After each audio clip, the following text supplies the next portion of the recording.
அப்புறம் என்னப்பா Saturday CM பொழக்கிறதுக்கு எல்லாரும் வந்தாச்சா? இன்றைக்கு ரோட் ஷோவில் என்ன நடந்துச்சு ஒன்னு பார்ப்போம். எடுத்த உடனே சனிக்கிழமை சிஎம் பார்க்க சட்டை இல்லாமல் ஒரு சைத்தான் தலைவலின்னு கத்திக்கிட்டு இருந்தாரு.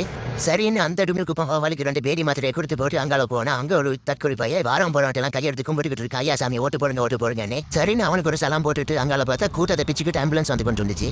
அதுக்குள்ள யாரும் மேலாம தான் இருக்காங்கன்னு போலீஸ்காரங்க எல்லாம் கூட்டத்தை பிரிச்சு விட்டு வழி விட்டு நிறுத்தி பார்த்தா உள்ளுக்குள்ள தண்ணி கேனு. ஏன்னா தண்ணி கேன் போடுறதுக்கு கூட வாட ஆம்புலன்ஸ்ல வருவீங்க, இப்பயும் கூட பிச்சலாட்டி வெளியே காட்ட ஆரம்பிச்சிட்டீங்களா? சரின்னு அவனையும் புல மண்டையில் அடிச்சு அவனையும் கலைச்சு போட்டு பார்த்தா இங்கால ஒரு தற்கொலை பையன் இன்டர்வியூ கொடுத்துக்கிட்டு இருக்காங்க. அவர் சொல்றாரு சீமான் எங்களை ஏமாத்தி ஓட்டு பண்ணிட்டாரு. சரி எத்தனை ஓட்டு போட்டான்னு பார்த்தா 56 ஓட்டு போட்டிருக்கானா பிச்சைக்கார பையன். அவன் கதைச்சதை எடுத்து பாத்தீங்கன்னா நீங்களே செருப்பு கட்டி அடிப்பீங்க. அந்த அளவில் படுமட்டமாக வச்சிருக்கான். ஏர்போர்ட்ல பத்திரிகைக்காரன் கேட்ட கேள்விக்கு ஒன்றுக்கும் பதிலும் கொடுக்கல. கடைசியில் பத்திரிகையாளர்களை கேட்டுட்டாங்க. என்ன விஜய் பயமாண்டு அதுக்குன்னு சிரிச்சுட்டு போயிட்டான் பைத்தியக்காரன். 8:45 நாமக்கல்ல கூட்டம் என்ன விஜய் தேடினா அப்பதான் சென்னை ஏர்போர்ட்ல விஜய் நிற்கிறாரு. அது சரி, அவர் தற்கொலை பேர்களை தற்கொலை மாதிரி தானே ட்ரீட் பண்ணுவது. இவனுங்க தான் தூக்கி பிடிக்கிறானுங்க. அங்கிருந்து வேகமா வந்து பேசுவாருன்னு பார்த்தா கேரவானுக்குள்ள வந்து ரீல்ஸ் போட்டுக்கிட்டு இருக்காரு. அஜித் போட்டோவில் சைன் வைக்கிறான்னு சொல்லி இதெல்லாம் ஒரு தலைவன் செய்யற வேலையாட. சரி, அதுக்கு பிறகு ஒழுங்கா பேசுவான்னு பார்த்தா மக்களை நீங்களே அந்த வீடியோவுக்கு போய் பாருங்க. என்னால ஒன்றும் கிடைக்க முடியல. தானிய சேமிப்பு கிடங்குகள் அமைக்கப்படும்.